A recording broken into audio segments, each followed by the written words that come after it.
आज जो मैं आपको बोलने जा रहा हूं, ये मेरी बात आपको थोड़ी सी बुरी जरूर लगेगी। पब्लिक स्पीकिंग में एक ऐसा सेगमेंट है जिसपे अगर हमने ध्यान नहीं दिया तो हमारी पहले की सारी मेहनत कोई काम नहीं आएगी। हमारी सारी मेहनत पे पानी फिर जाएगा। हमने अच्छा कंटेंट लिख लिया, हमने लैंग्वेज इंप्रूव कर ली, हमने फिलर्स रिमूव कर लिए, हमने स्पीड इंप्रूव कर ली, बट फिर भी अगर हम आज वाले सेगमेंट पे ध्यान नहीं देंगे तो ये सारी चीजें हमारे कोई काम नहीं आने वाली। सेगमेंट क्या है? That is audience research. हमने पिछले 2 लेक्चर्स में देखा कि हमने सारा का सारा जो कंटेंट लिखना है वो किसके बेसिस पे लिखना है? ऑडियंस इंटरेस्ट के बेसिस पे, ऑडियंस को एंगेज करने के लिए, ऑडियंस को मोटिवेट करने के लिए। बट अगर हमने यही रिसर्च नहीं की कि वो जो इंटरेस्ट, एंगेजमेंट और मोटिवेशन करनी किसकी है? ऑडियंस की। वो ऑडियंस कौन है, कैसे लोग हैं, उनको क्या चाहिए, अगर हमें यही नहीं पता तो हमारा सारा का सारा कंटेंट जो है वो कभी भी ऑडियंस से रिलेट नहीं कर पाएगा। सबसे पहले ये बात जानते हैं कि ये होता कैसे है। जैसा कि मैंने आपको बताया है कि 3 सेगमेंट्स होते हैं इसमें। क्या क्या सेगमेंट्स होते हैं? सबसे पहला होता है ऑडियंस का इंटरेस्ट, आपको क्रिएट करना है। सेकंड सेगमेंट क्या होता है कि आपको ऑडियंस को एंगेज करना है थ्रू आउट द स्पीच, जिसकी बॉडी हमने कल डिस्कस की थी, बट आपको ऑडियंस को एंगेज करना है। और तीसरा सेगमेंट होता है ऑडियंस को मोटिवेट करने का। सबसे पहले जानते हैं कि इनका मतलब क्या क्या होता है, कि इंटरेस्ट का मतलब क्या होता है, और उसके बाद एंगेजमेंट का मतलब क्या होता है, उसके बाद मोटिवेशन का मतलब क्या है, फिर हम जानते हैं कि इसको करना कैसे है। ऑडियंस इंटरेस्ट में आपको एक चीज याद रखनी है, ये चीज आपको सॉल्व करने के लिए, ऑडियंस इंटरेस्ट आपको सॉल्व करने के लिए आपको ऑडियंस की प्रोफाइल को जानना पड़ेगा कि हु आर दे।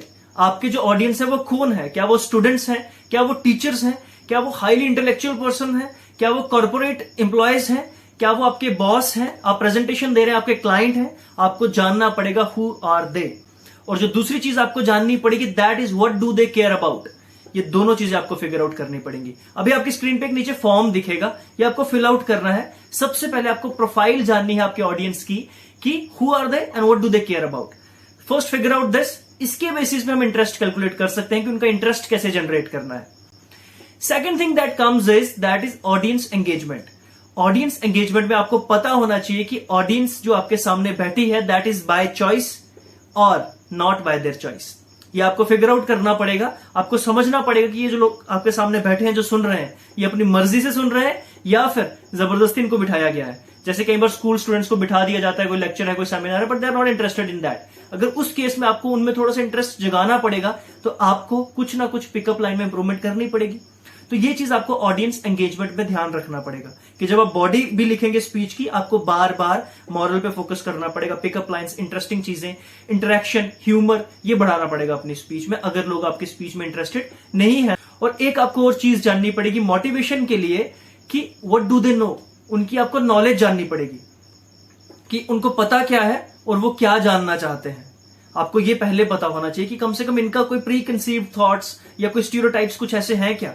ये चीजें हमें पता होनी चाहिए ताकि हम डायरेक्टली उसी पॉइंट पे हिट कर सकें and then we can motivate them for the point whatever they are looking for. तो 3 पॉइंट्स थे। ऑडियंस इंटरेस्ट के लिए हमें उनकी प्रोफाइल जाननी है, ऑडियंस एंगेजमेंट के लिए उनकी इंटेंशन जाननी है, और मोटिवेशन के लिए उनकी नॉलेज जाननी है। ये 3 सेगमेंट्स आपको ये फॉर्म फिल आउट करना है। जैसे ही आपने ये फॉर्म फिल आउट कर लिया तब आपको पता है कि आपके ऑडियंस कौन है। अब जानते हैं कि ये करना कैसे है। कि हमने समझ लिया कि ऑडियंस की इंटेंशन क्या है, हमें समझ लिया कि ऑडियंस को मोटिवेट कैसे करना है, हमने समझ लिया कि इनको एंगेज कैसे रखना है, बट अब ये करते कैसे हैं। बहुत इजी सा टॉपिक है। आज का ये लेक्चर बहुत छोटा होगा।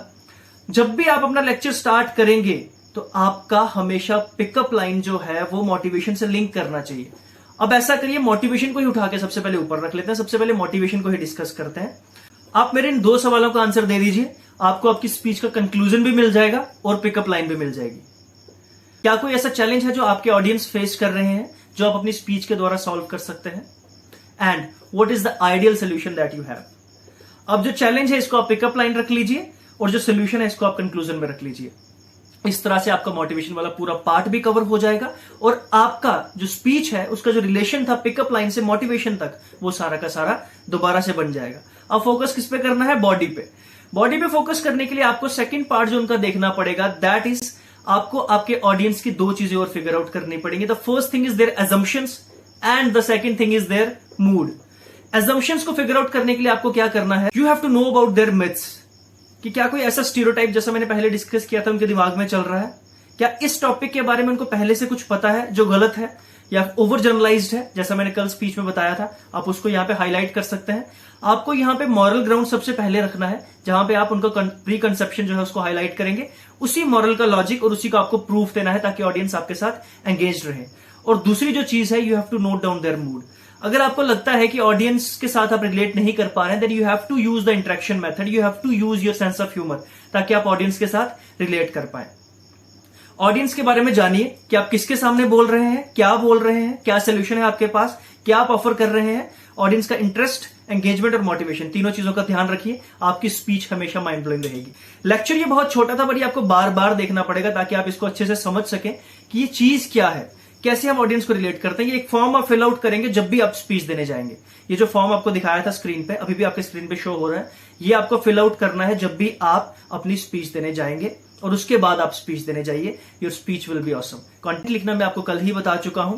Now what you have to do is just one last segment is pending, जहां पे हम बॉडी लैंग्वेज डिस्कस करने वाले हैं कि हमारी हैंड मूवमेंट कैसी होनी चाहिए, हमारी नेक मूवमेंट कैसी होनी चाहिए, हमारा आई कांटेक्ट कैसा होता है, हमारी बॉडी मूवमेंट कैसी होनी चाहिए। ये सारी चीजें हम डिस्कस करेंगे कल। और उसके बाद हमारे एक्सप्रेशंस कितना मैटर करते हैं, कितने टाइप के एक्सप्रेशंस होते हैं, ये फाइनल 2 लेक्चर्स करेंगे हम बॉडी लैंग्वेज के ऊपर। और उसके बाद हमारी पब्लिक स्पीकिंग की पूरी वर्कशॉप कंप्लीट होगी। आई होप कि आप ये साथ साथ प्रैक्टिस कर रहे हैं, क्योंकि इसका तभी बेनिफिट होगा। और लास्ट डे में I will explain you each and everything again, कि इसको किस तरह से रिलेट किया जाता है, कैसे हम एक पूरी बॉडी, एक पूरे स्ट्रक्चर में ये सारे के सारे कॉन्सेप्ट्स को डालते हैं। Hope that your public speaking workshop is going great. आप प्लीज इसको प्रैक्टिस करिए। And if you feel any problem, आप हमारी कम्युनिटी ज्वाइन कर सकते हैं। हमारी एमिफाई की कम्युनिटी का लिंक आपके डिस्क्रिप्शन में है, वहां से आप हमारी कम्युनिटी ज्वाइन करिए।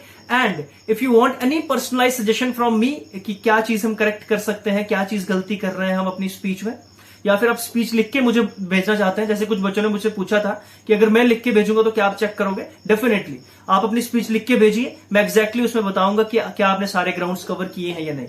सो guys, thank you very much. And if you like Emify, do subscribe.